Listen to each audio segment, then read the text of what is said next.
welcome to Ask Mom's podcast. Hi, this is Kim and Kim. Welcome back to Ask Mom's podcast. We are definitely not professionals, but we can share our experiences and remind you that you are awesome. We are talking all things motherhood, the good, the tough, and everything in between. And today's episode of Ask Moms is Budget Bosses, Raising Mini Money Managers. Perfect. And as Benjamin Franklin said, an investment in knowledge pays the best interest. Wow. Look at you. First of all, I got to tell you, I love that title, Raising Mini Money Managers. That's awesome. Say that 5 times. Oh, my God. No, thanks. And I've been so pumped to talk about this because if our kids are going to drain our wallets, they might as well learn how to use a budget while they do it, right? Yeah, we'll feel better as they're draining our wallets. At least we know that they're draining it responsibly. So we're diving into how to teach our kids and teens the basics of budgeting, setting savings goals, talking wants versus needs, and letting them make those little money mistakes in safe ways. When's a good time to start talking budgeting with your kids? Well, word on the street is at about age 6. Okay. Every family's It's starting different. to get it. Yeah. I mean, you can start whenever it seems right, but that seems to be a good age. And start simple. Have 3 different jars. Have a spend jar, a save jar, and a give jar. Oh, I like that. Right? Break the allowance, or if there's no allowance, any money that they receive for chores or gifts or whatever. So break the money into each of those 3 jars. It's a super visual way of doing this, super easy. They can even draw little pictures on each one. We know kids love visuals. I love visuals. And I love that it gives money a home. You know, it would be really cool, even if the jars are clear, because then they can see the money inside, right? As it increases. So totally. So, and as they get older, it can be moved to a teen-friendly app. Teens tracks what they earn from chores, let's say, or babysitting, and what they spend. So they'll be learning that, the DoorDash addiction, it can add up really quick. Oh, no right? kidding. Like real quick. Yeah, but it's good if they can see that. Yeah. So yeah, definitely the teen tech wake-up call. That's the magic of giving them a small budget and letting them run with it, within reason, of course. Let's talk goals, our kids' money goals. How do you help your kids set the savings goals? First, maybe do a wish list check-in every month. They write down things that they want, like, a new video game, skateboard, whatever. Then they figure out the costs and how much they need to save per week and how long it's going to take. It's like turning their wish into a plan. Yes. Yeah. Oh, Kim, you're so smart. So, for example, like say they want to save for a Lego Millennium Falcon. So they've saved for months. They can make a countdown chart or something like that. And then every time they put in $5, they can color a block or something like that. Oh, so they see the progress. Yeah. That's awesome.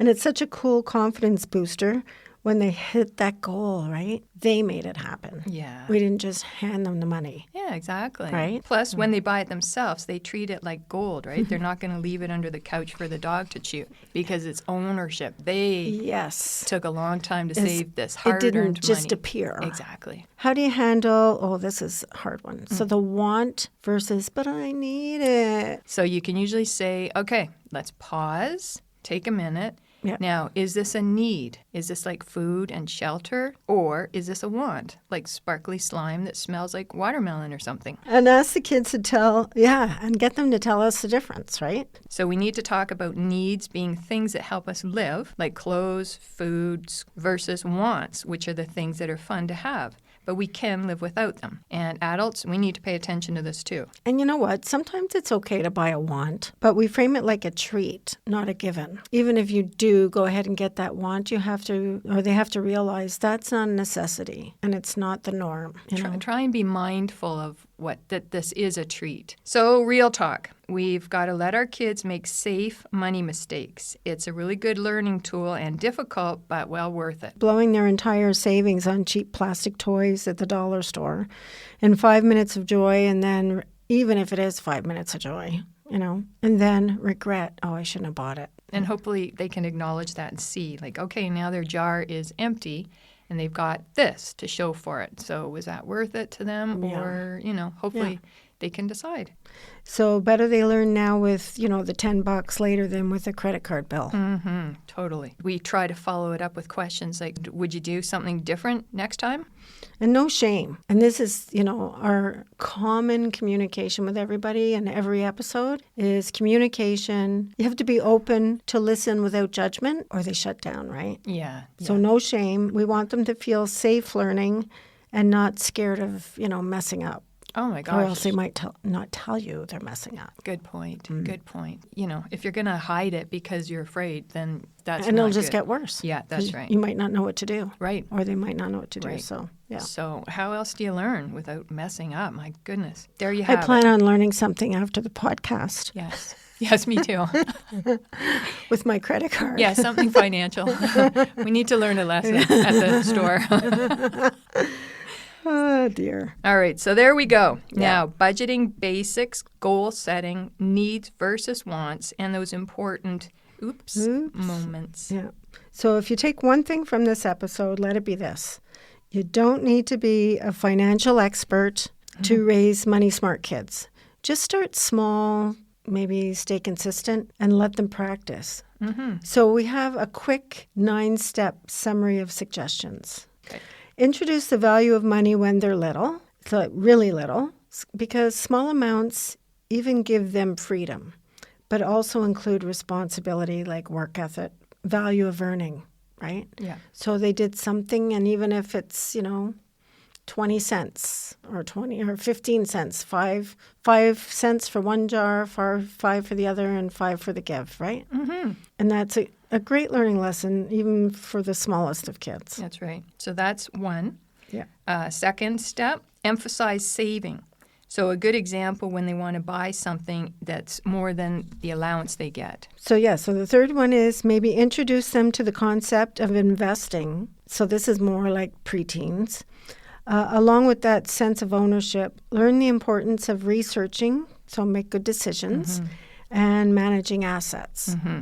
So it's not to say for them to start investing, to get them to understand, different aspects of financial opportunity. So Yeah, that's important. you'll know as parents, when they're ready for that. And even if you're watching the news, when it comes up to the stock market time, values of the dollars every day, just kind of explain to them like, hey, so, you don't need to know this, but this is what they're talking about. Mm-hmm. And it'll probably make not much sense, but even if it just introduces them to what the screen is. And for parents that don't understand what that is either, Google Google's a great source. Yeah. Okay, and what about when they're teenagers, right? You can encourage them to get a summer job. Yeah. And that can help start to teach them responsibility of expenses that they incur, right? Say that they're going out with their friends and their buddy's got a car. They can contribute towards gas money and stuff like that, right? Perfect. Yeah. That's a perfect example because Yeah. it's real life. And this is another tough one. Introduce them to credit. I believe it's important because nowadays, and this happened in our world, and thankfully it was under control, banks are giving students, college students, credit cards without parent approval. Oh, that's not nice. They are, though.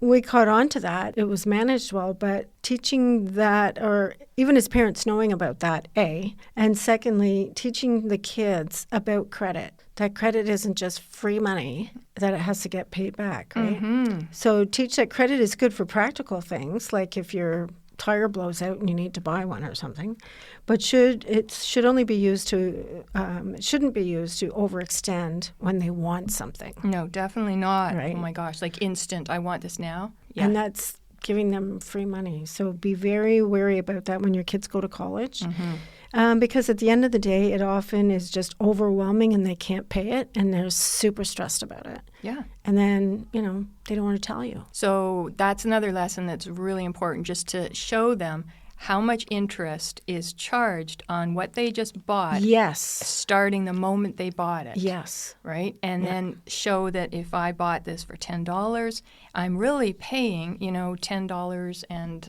10 cents or something. That's important too. And then they might think, ooh, yeah, okay. Yeah. Hopefully. Yeah. And when they start to see larger amounts, that's really going to be impactful, right? Yes. Especially when the kids are earning their money and they see that they're spending it, they're actually spending it on air because they don't get anything for That's it. right. Exactly. And then on the flip side, show them what a savings account will do too. Yes. Like, hey, I will make this, 0.0001% interest on my savings account. Hopefully it's a little bit more than that. So yeah, that's important. When they're young adults, help them set up a budget. Okay, now this is so important and so cool. So after college, this will also help them understand actual costs versus their income. It's a great time to introduce fixed versus discretionary, right? So fixed is stuff that they have to pay each month, and discretionary is fun, but not necessary. So the needs and the wants thing again. So fixed would be like rent, car payments, things like that. Food, insurance. Yeah. Discretionary would be like going to the movies, going out for dinner, ordering all those delivered meals to your house, things like that. The fifth pair of running shoes when, Above all, let them know they're not alone. You want your kids to be fully independent. You just might need to step in and help them because they might veer off now and then. So our suggestion is to leave that door open in case of poor decisions because, kids never make those. So, Or adults. Oh, yeah. But adults should know better. Kids are learning. So in case of poor decisions, so they're not afraid to come and talk to you or else they might just continue to build and build on that debt. Oh, my gosh. Absolutely. Yeah. Hopefully, too, our schools are adapting some of these best practices because education like this is always the best and begins at home. And as Kim said earlier, you don't have to be an accountant to introduce your kids to the best practices. But if the schools can somehow start teaching our kids about financial literacy, this is just so powerful. So, which makes total sense. Actually, when we were in school, we had home economics. Yep. Right? Yeah. Home economics, how to maintain your home. That was all. Totally. That we was all had part of our world. budgets. That was so cool. I loved budgets. Yeah. And once you set all that up, a good review now and then just to make sure everything's on track. So much information all at once can be a little overwhelming. Yeah. Just to make sure that they understood everything and the budgets, you can just review everything. And maybe turn these discussions into, a monthly meeting or whatever scheduled time works for your home. Again, just to keep on track. Yeah, 100%. It can't be too boring and dragged out. Don't get into too much details and stuff, right? Or they're going to resent these meetings and do anything to get away from that. Yeah. If they do have discretionary money at their disposal, you cannot be judgmental about what they spend it on unless it's something scary. If they picked up a Lego toy or something that you felt, wasn't important or whatever, if it's their discretion, that's, you have to. Absolutely. Or we consider it maybe poor value for their money. Right. They don't need to hear us saying, oh, you did a really, crappy decision and choice there. We really, what? We really have to pick our times, don't we? Yes. Yeah. Is it really important to judge everything that they do? How often do we say, why did you get that? Or really, you went there or whatever. There's so many of those learning moments because they are learning. Maybe we just need to pick the ones that are important, right? That's a really good point because that is so deflating when somebody says that to you. And then, if you feel like your parents are always going to be picking at everything you do, then you don't share. Right. No. And, all kids love to share. They want to hear the positive. Like, they know that not everything's going to be 100% correct, and that's okay with them. Right.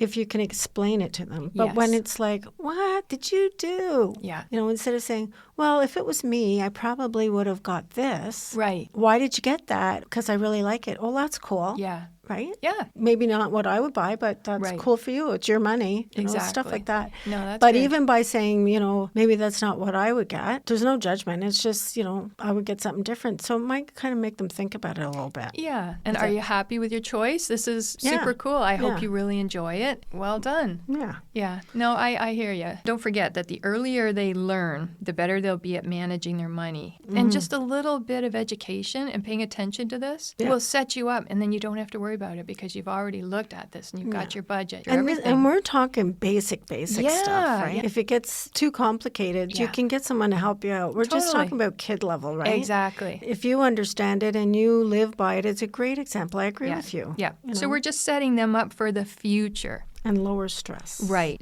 And so not to make them afraid of this kind of thing. So by starting with these 3 jars, you're showing them I love that. Yeah. Because they can actually physically see it. Yes, totally. You see it building. Yes, exactly. I like that. So, everybody, thank you again for hanging out with us on Ask Moms.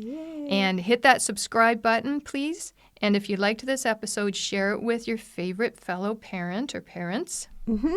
Or kid. Yep. And thank you all for tuning in. We hope you feel heard, supported, and empowered. We know you do your best. We do our best, too. Exactly. And so please send in your questions for Ask Moms. If you have any ideas for future topics, please connect with us by emailing askmomstoday@gmail.com. And remember, you're not alone. Until next time, take care of yourself. You've got this.